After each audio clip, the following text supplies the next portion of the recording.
Nature can teach us that we need to observe and interact with what is going on around us, and then take action to survive and thrive.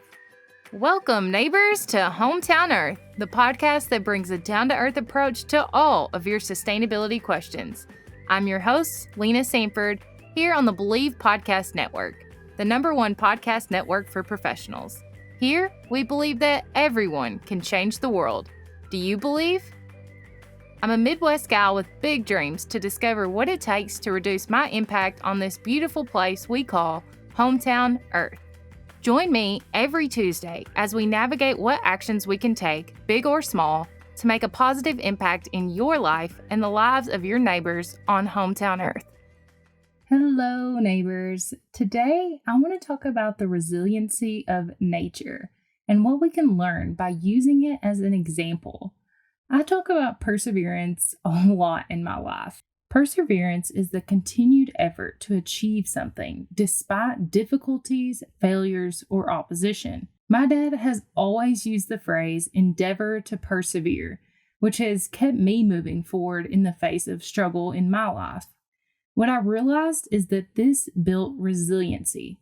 Resiliency is the ability to recover from a change or misfortune. So while perseverance is the act of getting back up again, continuing to push through no matter what, resiliency is what you build from perseverance. It allows you to shape and mold yourself into a resilient person. Resilient people adapt. They learn to become aware of what is happening in their situation and make changes in order to continue forward and tackle problems in new ways. Resilience is what gives us the psychological strength to deal with hardships. The same can be said about nature. It is resilient as hell, taking on the changes from years of use and abuse and forging new patterns to tackle difficult situations. Heck, nature and its systems have been around a lot longer than we have. We may have originally developed our resiliency from nature, but it seems like we have strayed further and further of what it means to be resilient in order to survive and thrive. We need to ask ourselves, WWND, what would nature do? So let's look at a few examples of the resiliency of nature and try to learn a thing or two, shall we? Let's start with fire ants because they are a small but mighty story. Fire ants evolved to have a really cool property, viscoelasticity.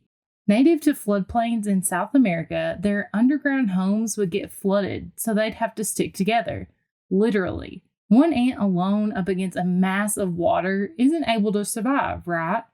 But when they stick together, they form large balls that have properties of both a solid and a liquid, meaning they can form a huge connected structure and float along the waters to survive.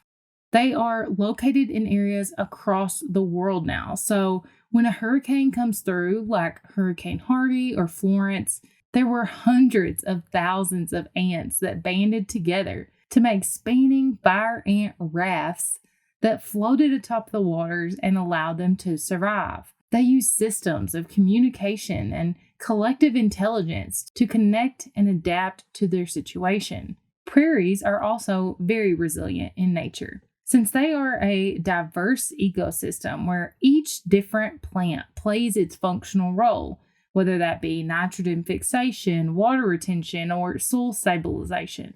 They can endure. Pests can't breed because of their lack of abundance of just one food source. But for animals and good insects who depend on prairies, their varied food sources are great. Prairies produce multiple food sources for different organisms throughout the year.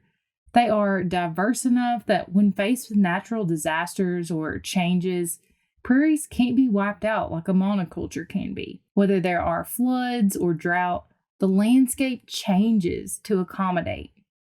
The pines in Yellowstone are another example of the resiliency of nature. In 1988, fires broke out for 5 months across the park, burning approximately 793,880 acres of land, including lodgepole pines.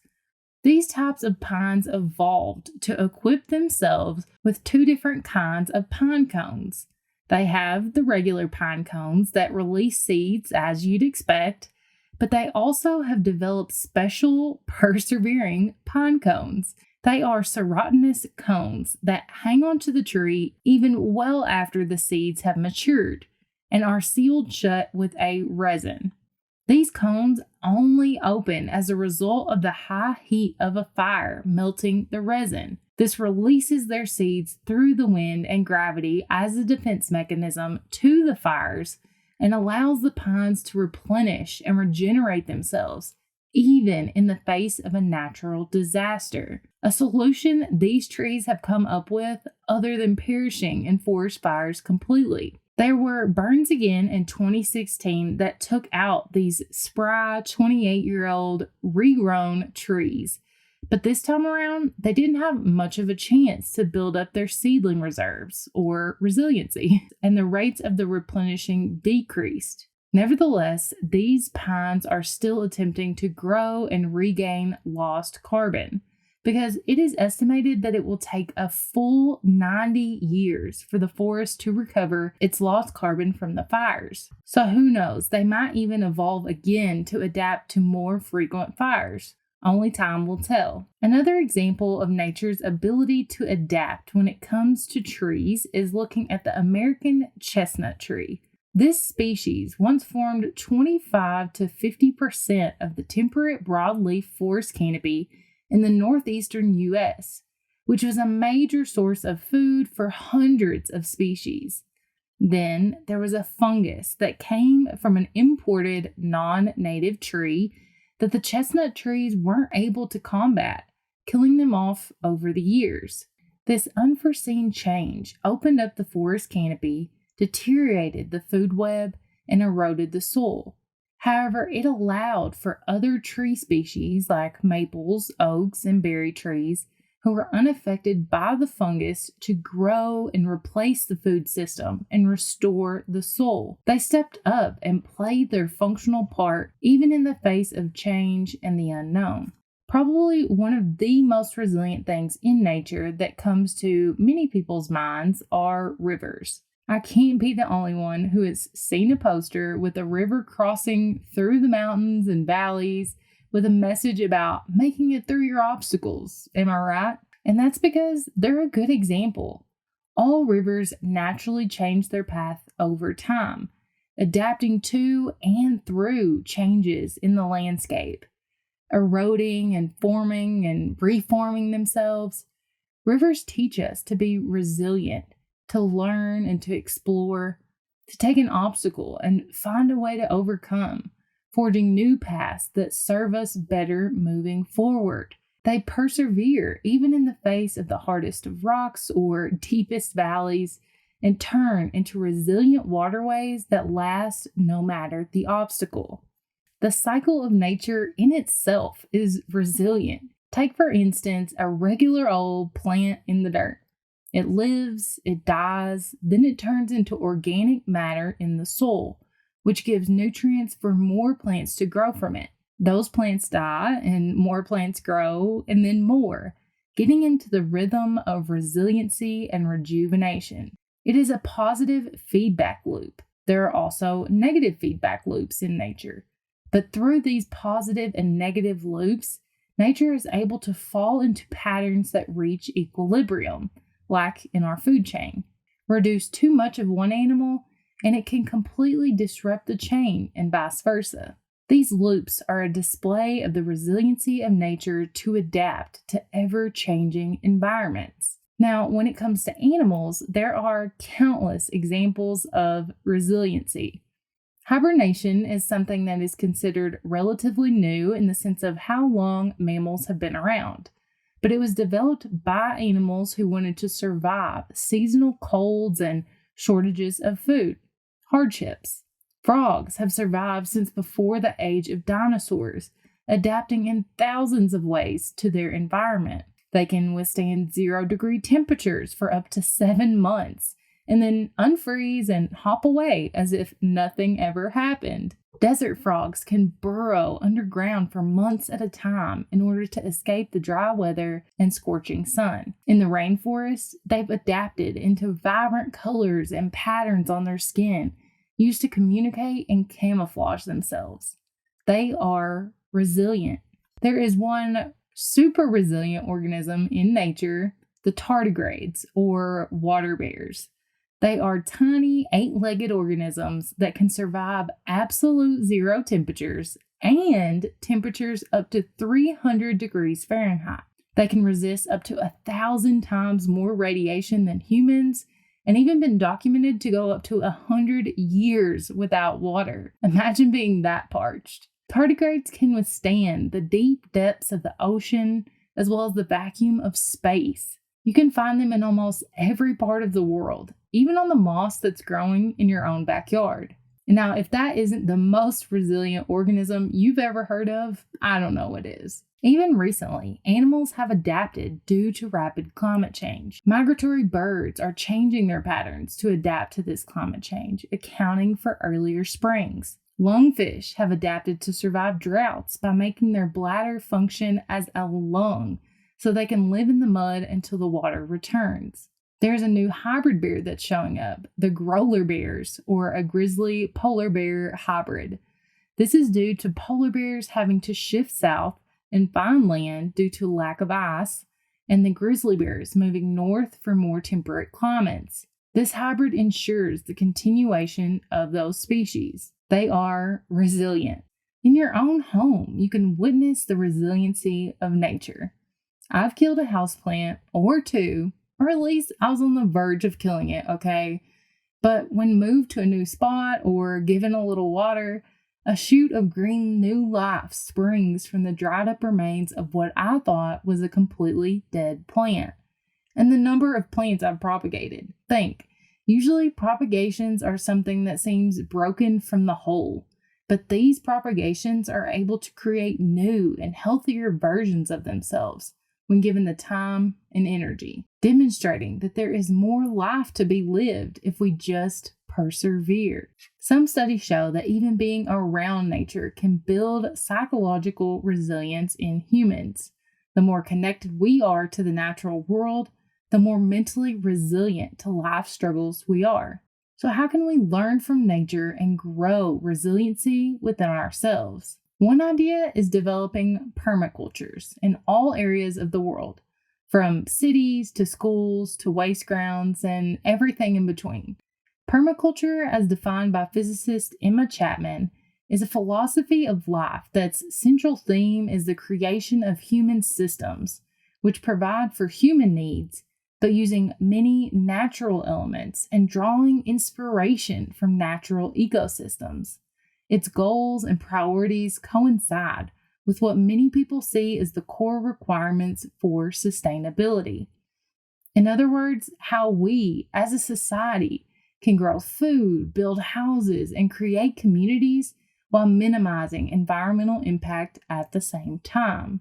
Some say that permaculture provides the ethics, principles, and design strategies to achieve transformations, creating economically, environmentally, and socially resilient communities. This means we don't put all of our eggs in one basket, as the world and nature are unpredictable and ever-changing, that we build communities that celebrate diversity and value the different functional roles that are played by all members of our society, that we are connected enough to be resilient and share information needed to recover quickly, without being so connected that disturbances have the ability to spread rapidly too.